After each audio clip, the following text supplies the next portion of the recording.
Hello everyone, তো স্ক্রিনে যে হেয়ার কাটিং ছবিগুলো দেখতেই পারছেন, ওই ধরনের ছবিগুলো এখন প্রচুর পরিমাণে ট্রেন্ডিং রয়েছে। তো কীভাবে আপনি তৈরি করবেন চলুন দেখিয়ে দিচ্ছি। তার আগে এই ভিডিও ডিসক্রিপশন বক্সে 5টি ফর্ম দেওয়া থাকবে, 5টি হেয়ার কাটিংয়ের আলাদা আলাদা ফর্ম দেওয়া থাকবে।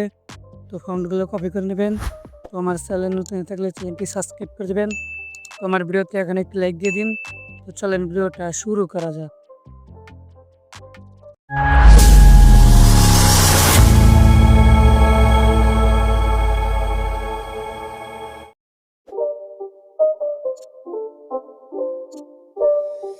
It's not a game, it's a rage thing.